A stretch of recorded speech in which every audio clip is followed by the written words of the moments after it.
Hello everyone, and good morning, good afternoon, or good evening, depending on wherever you might be today. Welcome to the second webinar of the Ambition Initiative call, during which we would like to introduce you to specific practical examples that we have developed specifically for today's webinar. My name is Radina. I work at the Technical Support Unit of the NAMO facility, and I will be the moderator of today's webinar. I'm joined today by a handful of colleagues, Laura, Johanna, Juan David, who you'll be able to meet later, and who will guide you through the content of the presentation, and by Alexandra, who is also working in the back end to ensure that the technical aspects of today's webinar are running smoothly. Please note that today's webinar will be recorded and also uploaded on the NAMO facility's website. Your image or your voice will not appear on the recording, since these functions are disabled for the entire duration of the webinar. Nevertheless, if you do not consent to the recording, you will not be able to participate in the webinar. Before we jump into the specifics, I would like to thank all of you on behalf of the TSU for your interest in the Ambition Initiative call of the NAMO facility. We're happy to see such a great turnout today and participation. We currently have close to 70 participants and counting. For today's webinar, we have several goals. We want to highlight the resources that are available on the NAMO facility website that all applicants can use to support them during the preparation of their outlines. We also would like to introduce you to the eligibility criteria for an enhanced NDC, and also provide you with a fictional example of an enhanced NDC and an innovative technology in line with the special characteristics of the Ambition Initiative call. Last but not least, we would also like to provide you with some lessons learned from previous calls, covering overall recommendations and specific lessons for different sectors. As in previous webinars, we'll also hold a Q&A session at the end of the webinar, where we will address incoming questions. As time is limited, we will only be able to respond to a few of them, but as always, we will address all incoming questions from today, regardless whether we pick them up or not as part of the Q&A. We'll publish them as part of our clarifications, our clarification notes on 7th of April. So moving on, let's take a look at the overall structure of the webinar. Today, as I just mentioned, we have multiple colleagues leading us through the 7 parts we have envisioned for this webinar. I will quickly cover the technical overview, then I'll give the word to Juan David, who will highlight the resources we have available on our website, and we'll jump into the presentation of the eligibility criteria of enhanced NDCs together with Laura, and then afterwards we'll also take a look at the fictional mitigation technology we want to draw your attention to. Afterwards, Johanna will cover some overall recommendations for the NSP outline development and also dive into the lessons learned from different sectors. And I have the pleasure of then picking up the word again and covering the Q&A at the end. So, but before we jump into the core topics of today, let's take a look at the technical clarifications. We are using MS Team Live events today. All participants have been muted, therefore you will not be able to interact directly with the webinar. You can, however, submit your questions, and I, as the moderator, will gather them and try to cover them later on in the Q&A session. As I said, all questions today, regardless whether we pick them up or not, will be covered in the upcoming clarification notes on April 7th. As you can see on the slide, there's a tab where you can submit your questions. There's one more function that I would like to draw your attention to, and which we've also covered as part of the Q&A, is that there's the option for live subtitles, and these should be available for English, Spanish, French, and Portuguese as well. And those can help you follow today's webinar. On the screen, you can see some guidance on how the tab should look like. It's on the upper left corner, and we can leave it on for just a second, so that you can try to find those subtitles to help you with today's webinar if needed. And with this, it's time to move on to the most interesting parts of today's webinar, and I'd like to hand over the word to my colleague, Juan David.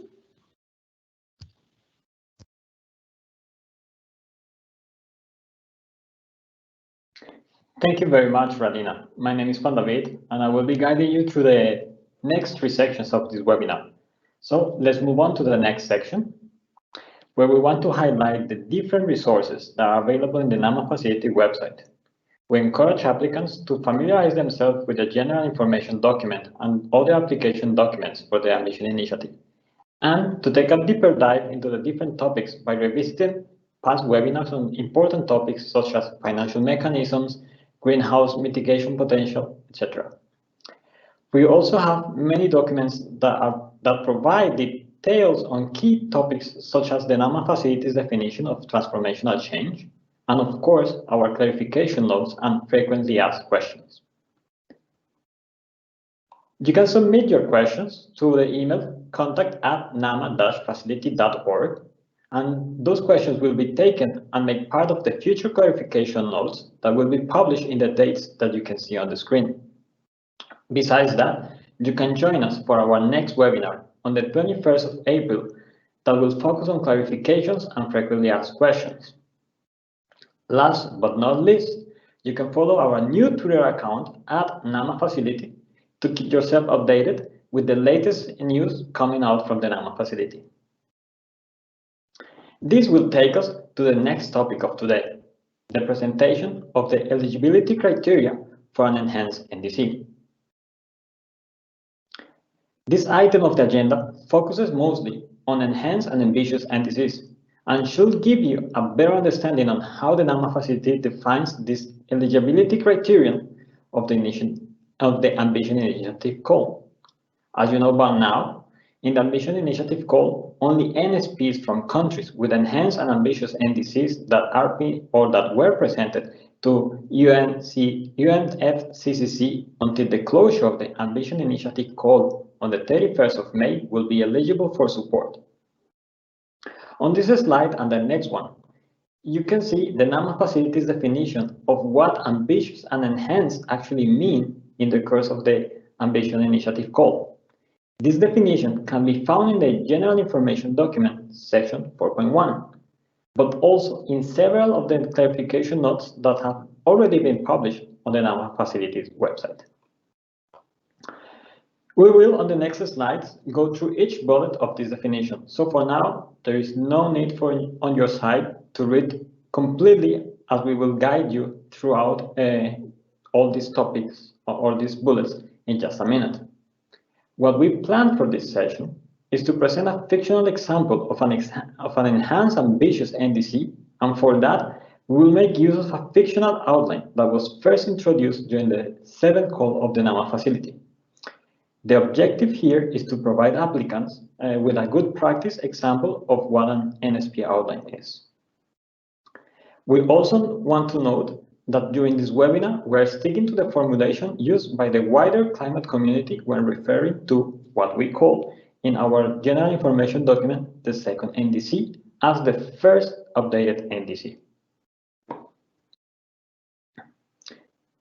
If you don't know this fictional outline yet, it is definitely worth checking it out, as it will provide you with an idea of a well-structured and well-explained NSP outline. You can find it on the NAMA facility website, and we will also be providing the link to this NSP outline in this presentation. To bring everyone on the same page and to ensure that everyone has some background information on this fictional outline, let's review its main information. The outline on the NSP towards carbon neutral Totenia now was submitted by the Sustainable Republic of Totenia, which consists of 21 islands in the central region of the magnificent ocean, and you can see a nice map depicting its location in the magnificent ocean on the slide right now. This NSP is placed in the renewable energy sector, and its overall objective is to support Totenia to transform its electricity sector by replacing fossil fuel-based power generation capacities with wind, solar, and hydropower, thereby decoupling the country from the use of fossil fuels. From the fictional outline, we know that the country's intended NDC was ratified in 2017 and thus became its first NDC. And now, on the slide you are currently seeing, you can also find information the applicant shared with the NAMA facility on this fictional first NDC of Totinia. While the NDC's primary focus lies on adaptation, also mitigation was addressed in the first NDC. Currently, 75% of Totinia's CO2 emissions are the result of the power sector, while an additional 10% stems from land-based transport. In its NDC of 2017, Totinia was committed to a reduction of XC% of its business-as-usual greenhouse gas emissions levels by 2030, which will translate to greenhouse gas emissions reduction of a total of RT million tons of CO2 equivalent per annum in 2030. But now let's go back to the Ambition Initiative call. For Totinia to be eligible under the Ambition Initiative call, the country will need to submit an enhanced and ambitious first updated NDC until the closure of the call. That means before the 31st of May. So the question now is, what will need to change in Totinia's first updated NDC to be submitted to UNFCCC before the Ambition Initiative closes for Totinia to be eligible? I will go now through each of the bullets of the NAMA facility's definition on enhanced and ambitious NDCs and share an example with you. So let's first take a look at the enhancement part together with my colleague Laura, who will be reflecting on the changes proposed in the first updated NDC of Totinia. According to the definition under the Ambition Initiative call, enhanced NDCs can have the following characteristics.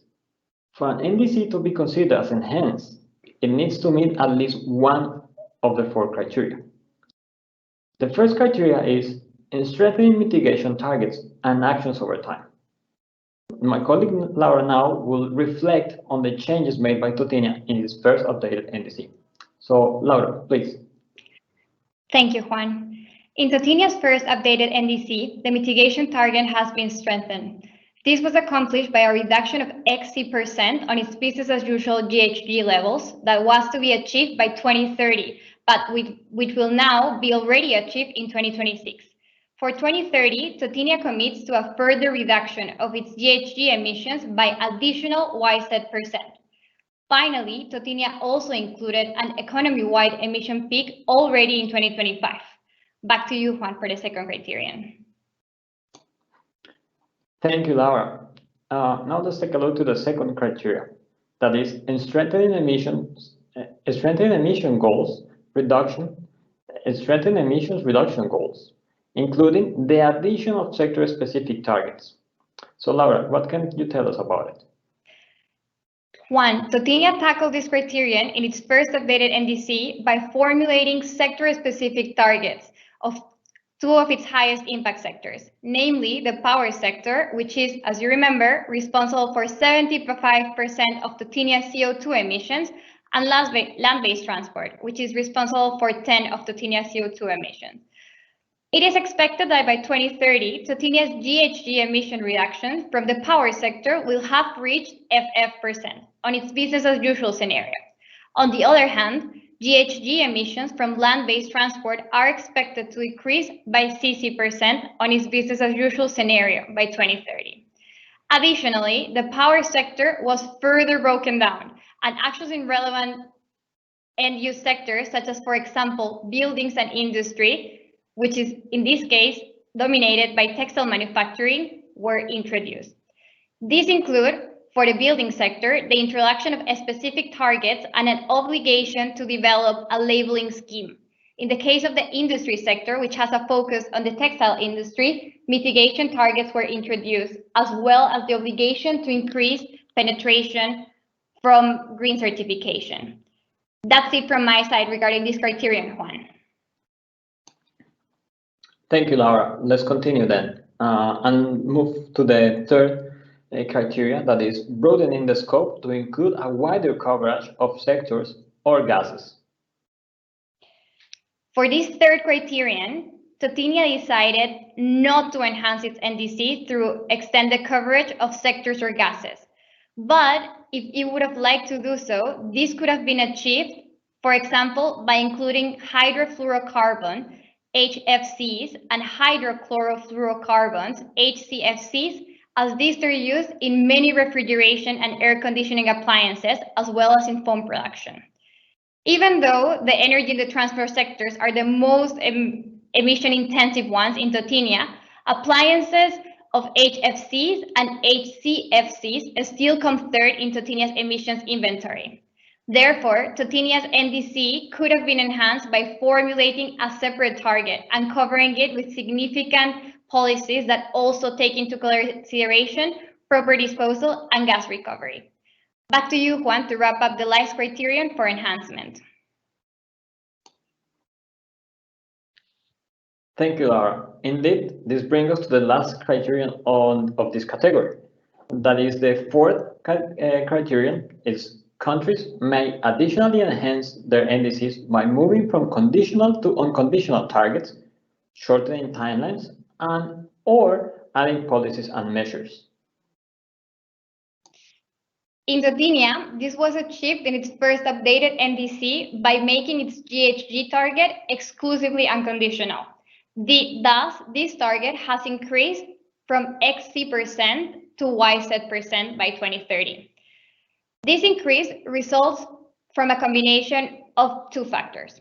On the one hand, changing the 2017 conditional objective of MN% to an unconditional one, as well as, on the other hand, increasing the share of renewable energies to 100% in the country's energy mix. The goal is backed by the sector's strategy and implementation plan, Totenia Renewable Energy 100% Now.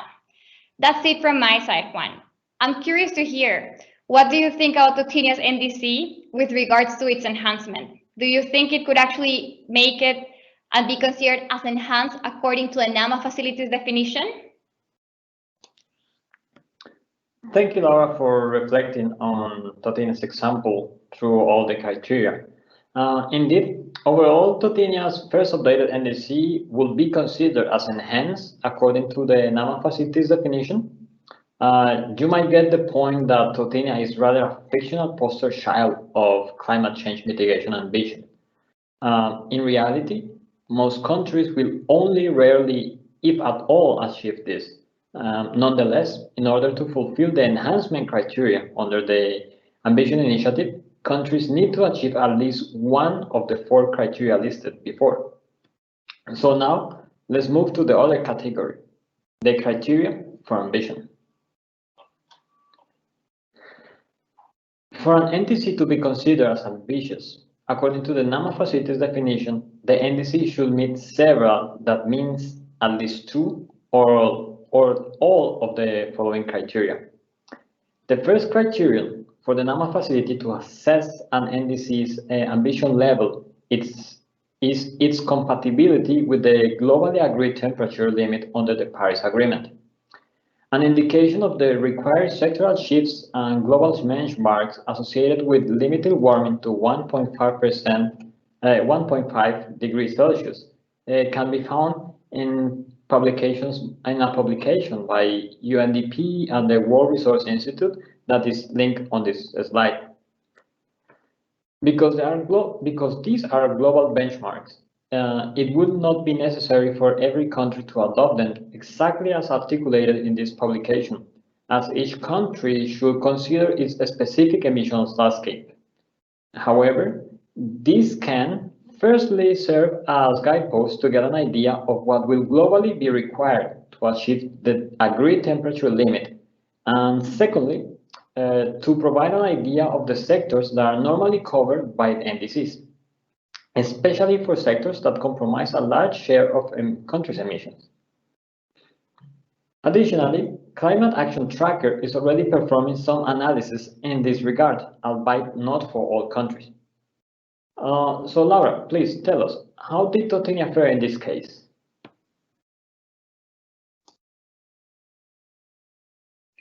Well, Juan, to take a look again at Totenia's NDC. In its first updated NDC, Totenia's GHG emission reduction target is indeed aligned with the globally agreed temperature limit under the Paris Agreement. This was not the case in its first NDC, where its emission trajectory exceeded the upper limit compatible with staying below 1.5 degrees Celsius. This was the case as most of Totenia's power generation capacity was still based on fossil fuels, as unsubstantial renewable energy targets had not yet been formulated. Additionally, in its first updated NDC, the unconditional mitigation target was increased from X% to Y% by 2030, which is mainly a result of Totenia's very ambitious commitment to increasing the share of renewable energies to 100% in the country's energy mix. Back to you, Juan. Thank you, Laura. Let's move on to the second criterion. The second criterion that the NAMA facility assesses is mitigation target that implies a significant reduction of economy-wide greenhouse gas emissions below business as usual emission trajectories. In the case of Totenia, in its updated first NDC, it transitioned from a conditional to an unconditional target. Additionally, it established an absolute emission target rather than exclusively a percentage compared to its business as usual scenario. This might seem like rather an inconsequential action. However, because it is not uncommon for countries to revise their respective emission inventories and thus their benchmarks when updating their NDCs, having an absolute number gives a much clearer indication of what the actual target is, as this will not automatically vary relative to those adjustments, as would be the case of a percentage value, thereby increasing Totenia's accountability. So what about the third criteria, Juan? Well, Laura, next in the relevant criterion for the NAMA facility is mitigation target that includes a rapid reduction of greenhouse gases in key emitting sectors with a view to achieving decarbonization. In 2021, Totenia increased the mitigation target of the energy sector as well as the transport sector below XY% compared to its business as usual scenario by 2030, by increasing the share of renewable energies as well as by introducing e-mobility and energy efficient transport solutions. These increases reflect the existing ambitious renewable energy goals, as well as the e-mobility national strategy, which were already issued at the national level, but that had not yet been either stated in the first NDC nor factored into a country's economy-wide GHG target. As it was mentioned before, in the specific case of Totenia's emissions landscape, both energy and transport are pivotal emitting sectors to increase in these mitigation sectorial targets, are crucial in the race to achieving decarbonization. Back to you, Juan. Thank you, Laura. This will bring us to the next criterion on how an NDC can qualify as being ambitious, and that is the inclusion of a mitigation target that implies an early peaking of greenhouse gas emissions and rapid decarbonization thereafter. To provide you, sorry, Juan, please go ahead. Yeah, to provide you with some background information on this criterion, the timing of when individual countries' emissions peak and then decline is critically important in determining whether we can avoid serious climate impact. Under the Paris Agreement, the boundary year is 2030. However, the total emissions until this point in time are in reality the so-called total emissions budget that the specific country has made itself available under its pledge. So please, Laura, tell us, how did Totenia tackle this point in its first updated NDC? That's a great question, Juan. In its first updated NDC, Totenia tackled this point.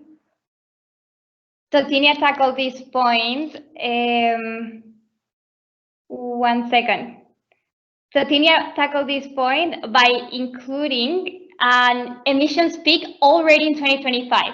That will be met through its unconditional target of 100% renewable energy. To put you in perspective, in Totinia's business as usual scenario, where power supply is mainly based on diesel generators, the emissions from power generation would have only peaked in 2035 due to the annually increasing power demand, which is in line with current GDP growth caused by its thriving tourism and textile industries. However, fortunately, this green phase was reverted through the introduction of this 100% unconditional renewable target. Back to you, Juan. Thank you, Laura. Let's now take a look at the last criterion that can define an ambitious NDC, and it is the inclusion of a mitigation target that is aligned with an existing net zero target. Irrespective of its first updated NDC, Totinia has additionally established a net zero emission target to be achieved by 2050. While the achievement of net zero target will require an economy-wide effort as well as articulation between the different policy dimensions and instruments, goals, and timelines. For example, domestic legislation, NDC, and a long-term strategy if one would be in place, among others. In the specific case of Totinia's emission landscape, a major shift needs to happen in the energy sector that is currently fossil fuel based. Thus, in Totinia's first updated NDC, the country formulated its unconditional mitigation target for the power sector, which is aligned with its established net zero emissions target. Additionally, as stated beforehand, the country pledged to reach the peak of its emissions in an economy-wide effort already in early 2025. Finally, the country agreed to have a specific target of XYZ million tons of CO2 emissions as an economy-wide limit in 2030 compared to its business as usual scenario. So what do you think, Juan? Totinia also seems very ambitious. Indeed, Laura. Overall, Totinia's first updated NDC will be considered as ambitious according to the NAMA facilities definition. Totinia did a very good job aligning and mainstreaming climate mitigation ambition throughout its different policy levels and instruments. As for enhancement, it is clear that Totinia is an almost perfect example of what ambitious climate mitigation looks like. By providing you with this scenario, we wanted to give you different examples out of many possibilities of how this could be achieved. Nevertheless, we know it is rather seldom that for countries to achieve all of this. So do not be discouraged. Here in the NAMA facility, we are keenly aware that climate action is an ongoing effort.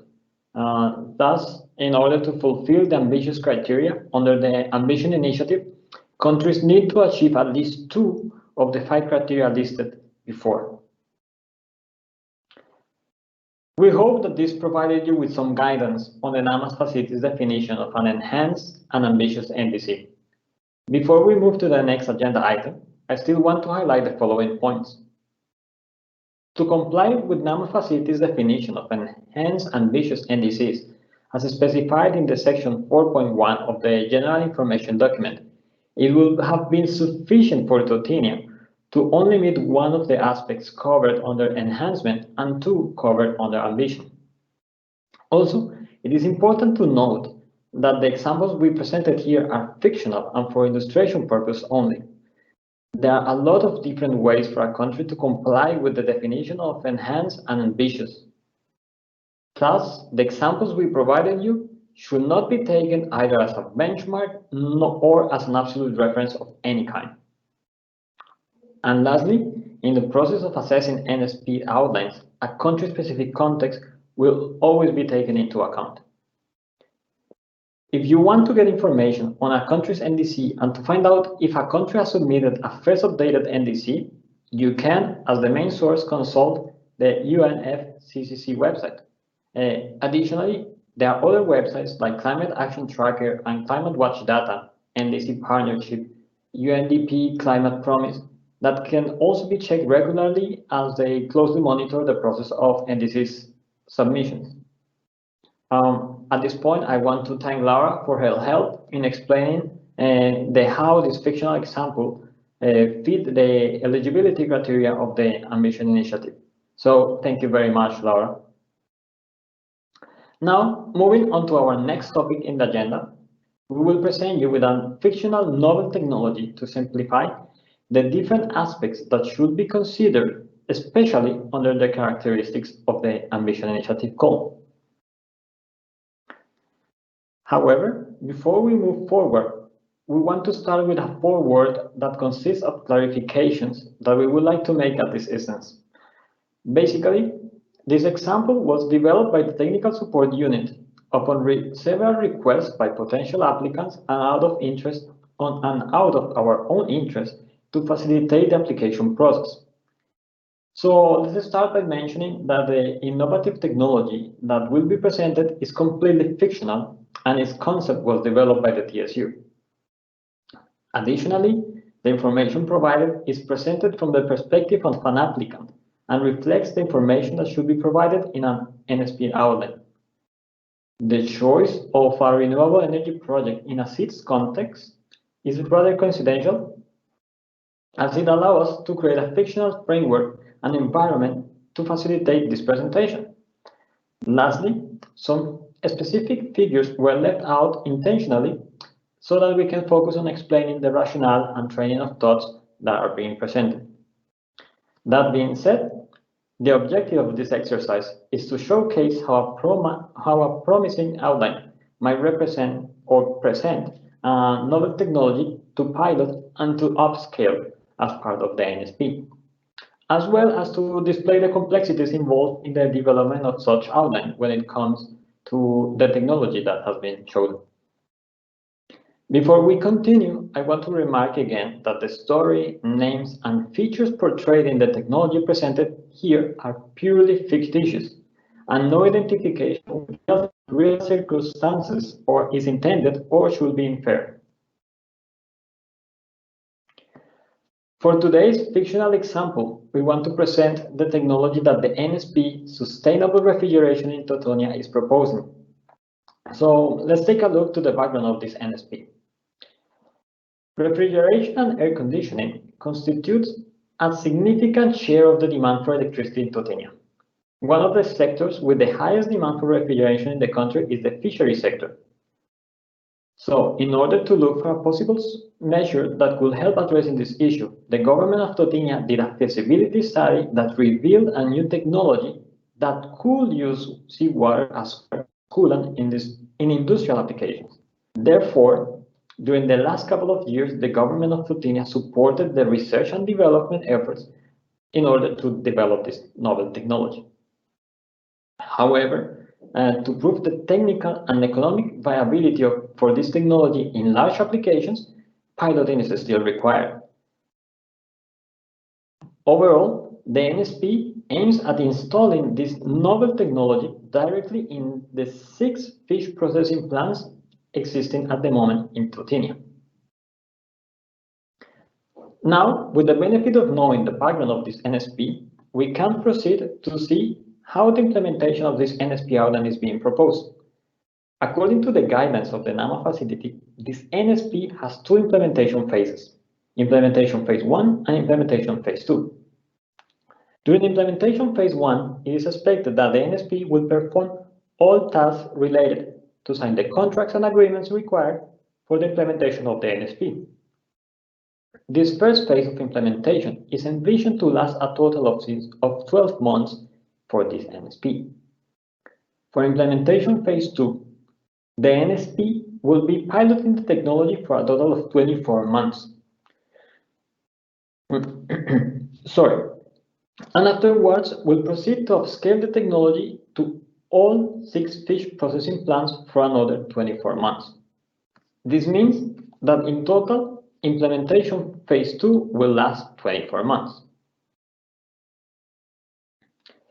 Now we will take a look at the timeline and the milestones that the NSP is proposing for its implementation, particularly for the second phase of implementation, when piloting and upscaling will be done.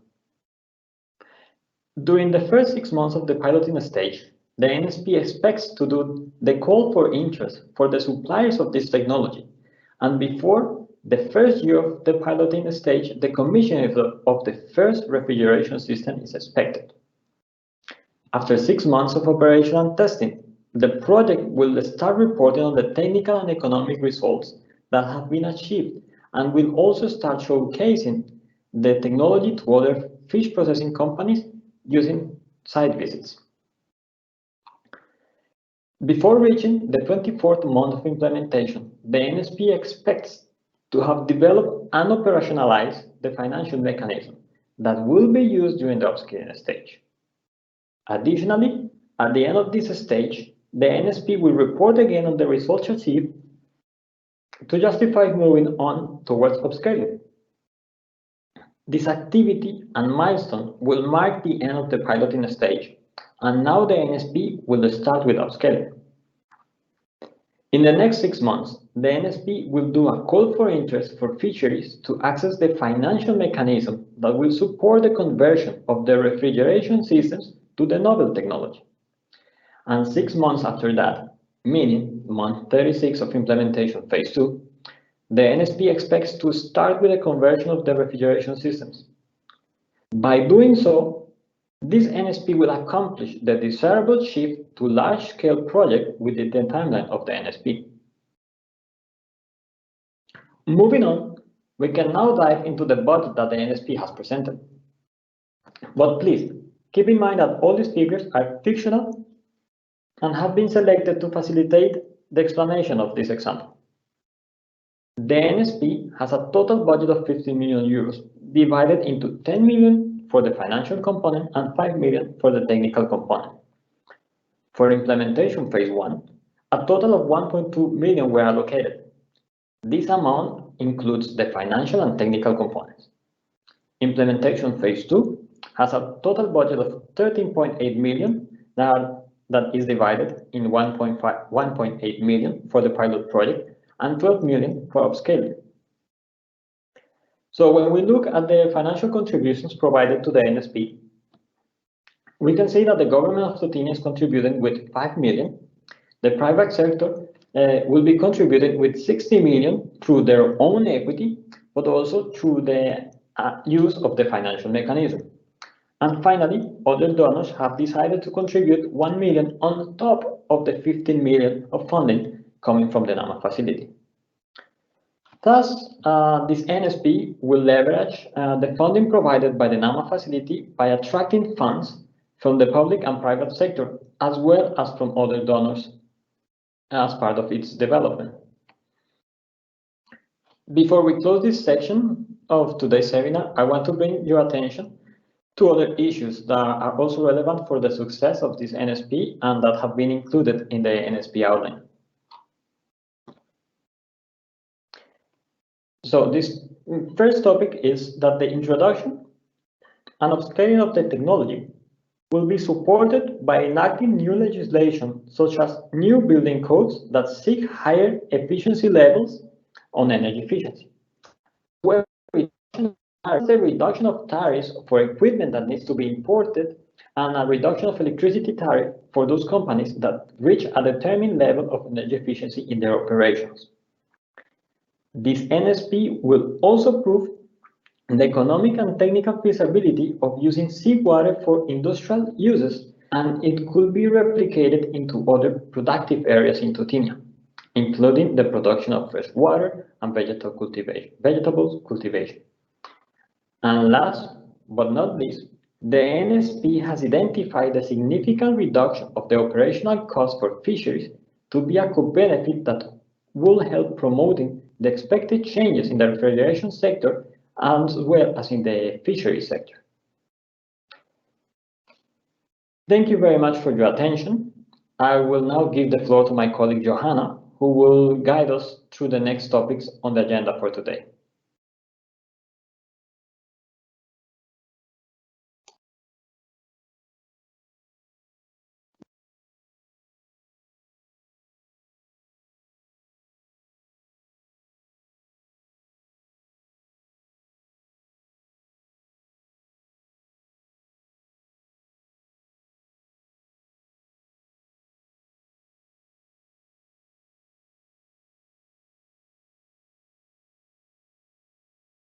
Oh, it seems that Johanna is having some problems with her microphone.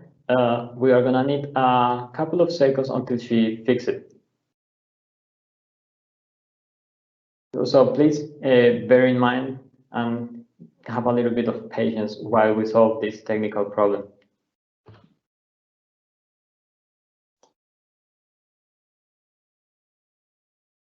Can you hear me now? Yes, Johanna, we can hear you. Thank you very much. I'm very sorry, there was a problem with the Jabra.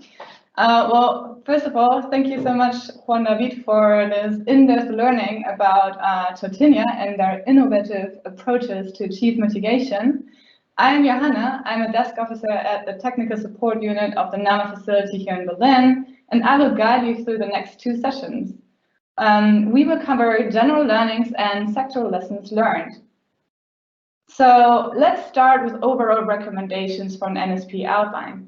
In the next section, we will present several learnings we gained in the past years, common pitfalls we have seen in various outlines, and recommendations we would like to share for applicants designing outlines for the NAMA facility. We will go through the order of our outline template for you to be able to follow the input and recommendations for the various sections that we would like to share with you. As a first point, we would like to raise that you should keep in mind to conduct market studies and stakeholder interviews as part of developing the NSP outline. This will allow you to better understand conditions on site and tailor your support to the real needs of the target groups or target group of your NSP. With better data and facts, more informed decisions can be taken by the NSP team. The proper place to integrate and showcase results of studies and interviews conducted by the NSP is the NSP outline template, section 2.1 barrier analysis. Market studies will also influence calculations and information provided in Annex 5A and 5B, financial mechanism and business model. When describing barriers, make sure to not only consider financial and/or political barriers, but also social and behavioral ones. When referring to social and behavioral barriers, what we mean is, for example, behavior of local population when it comes to waste management. For example, households tend to sell recyclables to the informal sector. This is a behavioral barrier that the NSP intervening in the municipal solid waste management sector would need to consider. And keep in mind to dig deeper and try to reach out to the very root of the problem. When describing the barriers, try to avoid generic formulations like lacking access to commercial financing or risk aversity. One example for diving a bit deeper would be that financial institutions do not have diligence procedures in place in order to assess the mitigation technology and provide financing. In the outline template, you would describe the barriers identified as precisely and as specifically as possible in section 2.1 barrier analysis. Every solution, every mitigation technology in practice will have supply and demand sides. Take into account barriers, needs, vested interests, behaviors, economic conditions, and choices of both sides when conceptualizing the NSP. For example, in agriculture projects, we would need to understand which market you are targeting, and as a consequence, which demand is being asked for. Even if your NSP will focus only on supply or on demand, remember that on the ground, you will inevitably need to deal with both. Opportunities and challenges associated with supply and demand will trickle down into section 2.1 barrier analysis. Since you will consider both sides when analyzing and describing your barriers, and also section 2.3 project concept, since you will need to address some of the barriers identified. Consider the entire life cycle of a mitigation technology or practice which the NSP is promoting. Try to answer a question whether the mitigation technology may create adverse environmental and/or social impacts in post-use phase, or whether the mitigation technology or practice will create additional environmental and/or social burden when substituting a business-as-usual technology or practice. What can the NSP do to mitigate the negative impact? Try to highlight it. Energy-efficient appliances can be taken as example. When new efficient appliances are installed, what will happen to the old ones? How will they be collected and disposed of? What will happen with energy-efficient appliances at the end of their life cycle? Is a suitable legislative framework and sufficient enforcement capacities in place to ensure proper disposal of the appliances in the post-use phase? Similar issues can appear in the e-mobility sector. If the NSP aims to promote electric minibuses, what will happen with the conventional vehicles? Therefore, it needs to be considered how and when conventional vehicles are disposed or recycled, and whether a formal system of collection and treatment of this kind of waste exists already. The proper place to mention all these aspects in the NSP outline would be the NSP outline template, section 2.3, project concept. Also, consider the NSP's contribution to achieving gender equality. If possible and necessary, based on the barrier analysis and all underlying studies you conduct when designing the NSP, include activities on gender mainstreaming and women empowerment in your NSP. For example, targeted capacity building for women could be one option. Most probably, you would want to consider this point as part of the NSP's technical assistance package, which should be described in section 2.3, project concept. A cost-effective and significant mitigation of greenhouse gas emissions is a key starting point in developing the NSP concept. The NSP should be designed with the aim of maximizing greenhouse gas emission reductions. To demonstrate that, thoroughly consider and describe alternative mitigation technologies that could have been applied and explain why the chosen approach is the most appropriate. Apply the same approach to financial instruments. Thoroughly consider and describe alternatives, as well as explain why they proved to be less efficient and were rejected by the NSP. The aspect of considering and describing alternative technologies is especially important for NSPs piloting new technologies. For example, if the NSP intends to promote a novel source of renewable energy, you will need to show that this technology is more beneficial from the point of view of greenhouse gas emission reductions than the established technologies such as PV, wind energy, biomass, or a combination of various established RE technologies. Please note that the requirement of considering alternative mitigation technologies is applicable equally to all NSPs, independently from the fact whether they pilot new technologies or not. Alternative financial instruments or combinations of financial instruments should also be considered and described. The aim of the NSP is to be cost-efficient and cost-effective, which means that the NSP should strive to maximize the volume of greenhouse gas emission reductions per euro of the NAMA facility funding. Overall, we would like to understand why you chose both your technology and your financial mechanism and what their advantages are to other available options. All these considerations will flow into the description of the NSP as part of section 2.3 and as part of Annex 5A, where you will be asked in particular to shortly describe alternative financial mechanisms considered but rejected. Also, describe specific lessons learned from other projects or activities in the subsector that your NSP intervenes in. Consideration of the lessons learned will help you to design the NSP better and take into account the pitfalls that other projects or activities have come across in practice. Such lessons learned also serve as an indication that the NSP team was in conversation with other projects and initiatives in the sectors and considered their learnings already at the outline stage. A suitable space for demonstrating that lessons from other projects and activities have been collected and considered would be section 2.4, embedding of the NSP outline template. This slide can be summarized under the point realistic assumptions behind the NSP approach. Please keep in mind to apply realistic assumptions to changing policy frameworks. Changes to policy frameworks may require a lot of time and procedures. In some countries, key laws are only reviewed every few years, so please be realistic in terms of the NSP timeline. Also, do take into account the culture of non-payment. Fees and taxes may not be collected in a manner that the NSP expects to. Consider how that would affect the business model and be realistic in your expectations. We gathered similar learnings for the DPP, the detailed preparation phase, and bureaucratic hurdles. When proposing a DPP, a detailed preparation phase concept and timeline, take into account that the NSP may experience delays to bureaucratic procedures in place. These various points can be fed into the sections 2.1, 2.3, the annexes 5a and 5b, and of course, the DPP and bureaucratic hurdles find their place in Annex 4a. On a similar note, we would also like to recommend to you to keep realistic assumptions in mind when setting up your mitigation scenario.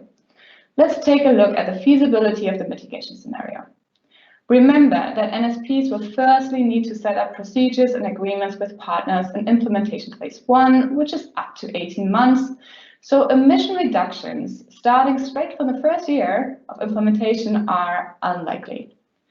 Also, keep in mind realistic and justifiable technology lifetimes. An example from our day-to-day life would be the lifetime of appliances. It would be considered realistic if the NSP applies an average lifetime of 14 years to an initially energy/efficient fridge, rather than 20 or 25 years. You should also take into consideration the effects of rebound and leakage.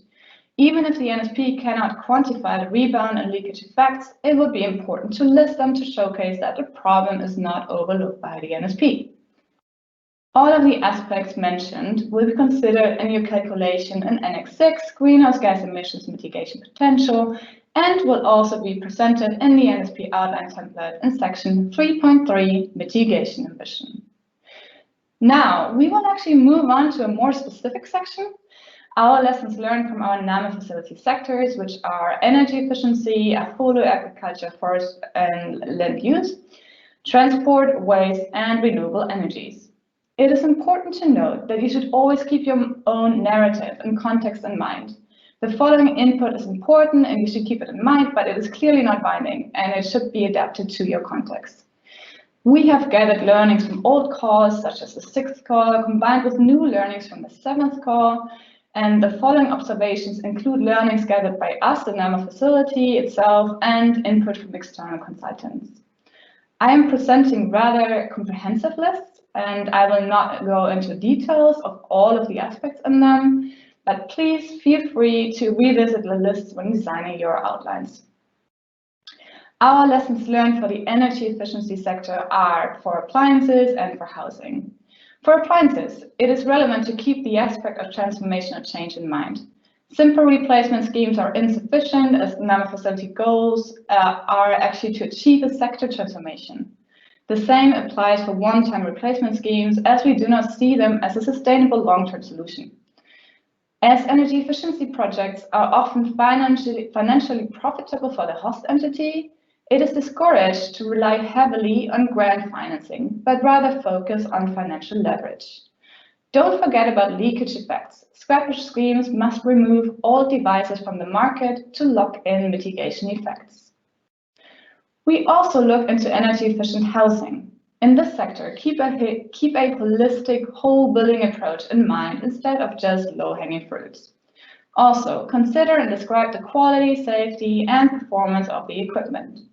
For example, consider flammability of housing insulation, building resilience in earthquake areas, and others. If the focus is on low-income housing projects, mention the ability to use low-cost construction materials and potential cost savings associated with energy efficiency projects. The next sector that we take a look at is affordable. We always welcome outlines from sectors such as agriculture, land use, and forestry. There are a few points which we have identified as common pitfalls, though, over the last years and have seen again in various outlines submitted for the 7th call. For example, environmental safeguards such as biodiversity and social safeguards such as, but of course not only, land rights warrant specific consideration. And also, we would like you to ensure that mitigation is in the focus of the outline. We understand that adaptation often plays a huge role, especially for farmers. However, please keep in mind that mitigation should still be the overall focus for an NSP. Also, try to address the farmers' incentives to participate in the envisaged transformational change. As you've probably already seen, electric mobility programs are rapidly gaining ground across the world. and that includes our portfolio. 2 NSPs, 1 in DPP and 1 in implementation, as well as 4 outlines as part of the 7th core. When looking at different modes of technologies, it is important to ensure that a specific one is chosen for the intervention, and to clearly describe the justification for it. Too many approaches can dampen project visibility. Private sector could play an important role to support infrastructure projects.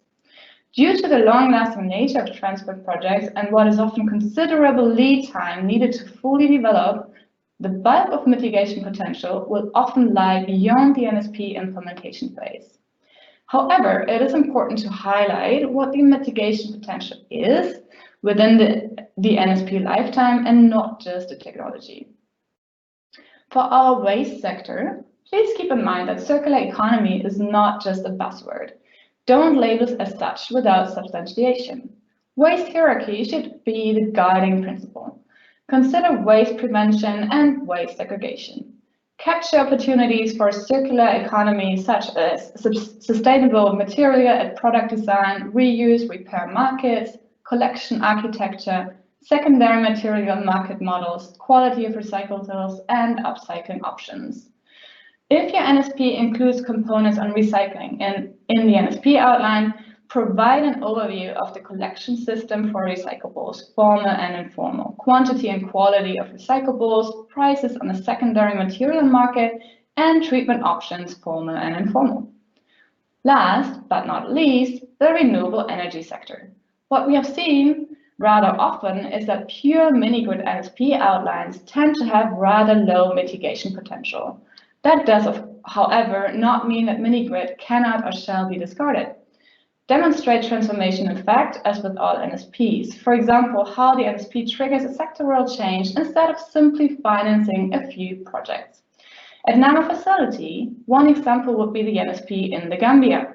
This NSP aims at feeding electricity generated on the basis of a medium to large-scale solar PV installations into decentralized grids on the Gambia. Hence, it will create a transformational change by scaling up the generation of grid-connected solar PV-based electricity to 10.5 megawatt in the 2 main regional grids. Also, keep in mind to analyze the effect of fossil fuel subsidies and other relevant regulations, such as national energy tariffs. Please also keep in mind that when designing an NSP, focus on renewable energy development, not simply electricity access. And I think now we can head over to our lovely moderator, Redina, again, who's gonna lead us through the Q&A session. Thank you. Thank you, Johanna, and also for this comprehensive overview and for sharing some important lessons from across the different sectors with our audience. And also to Juan David and Laura for the deep dive into the criteria of enhanced and ambitious NDC, as well as for the presentation of a fictional mitigation technology. We have a bit of time left, so let's take a look at some of the questions that have come in. We have gathered all of them and would now be able to cover all of them today, but please note that all the questions raised today will also be part of the next clarification notes that we'll be publishing on April 7th. So please submit all your questions. If we don't get to them, we will pick them up and publish them on our website. And also, for those who asked, the presentation and the recording of today's webinar will also be posted later this week on our website. And on our website, you can find also the recordings of our past webinars as well. So the first question that I'd like to cover now is specifically about the Ambition Initiative and the substantial upscaling potential criterion that we have. So at what point should a successful NSP proving a substantial upscaling potential apply for additional budget foreseen to support the scale up? And when would a decision be taken if an NSP implementation is eligible to receive this additional budget for specific upscaling activities? And I think this would be a suitable question for Juan David.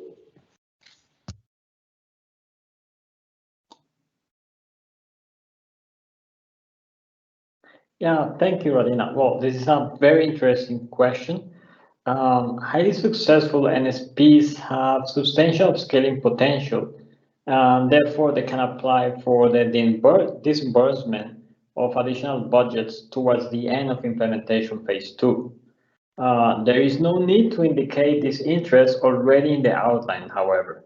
The respective requests will be reviewed and assessed by the NAMA facility on the basis of the NSP performance during the implementation phase.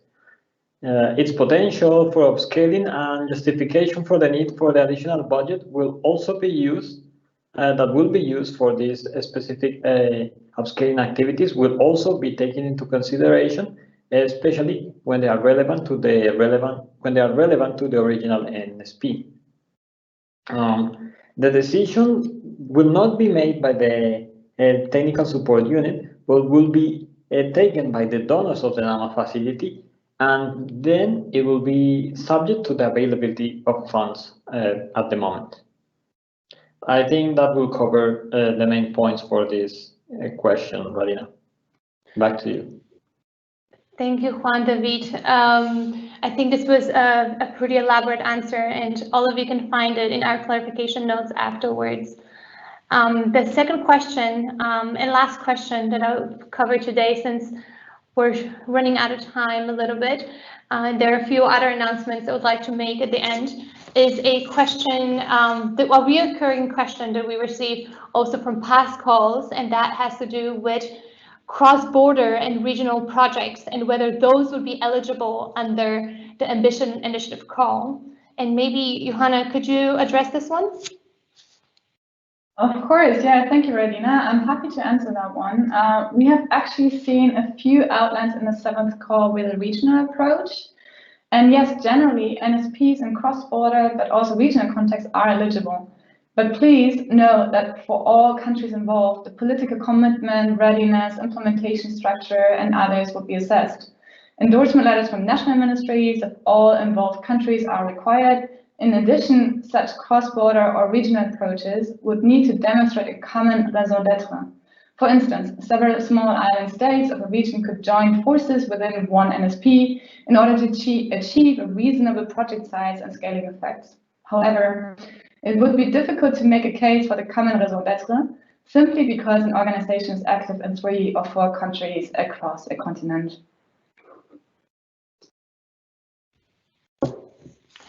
Thank you, Johanna. And thank you also, Juan David, for answering 2 of the audience questions. Again, we will include these 2 questions and the questions that are trickling in right now as part of the next clarification notes, and those will be published on our website on April 7th. And you can already find on our website the previous clarification notes and the FAQs that we have published thus far. Also, the recording of today's webinar and the presentation will be published on our website later this week.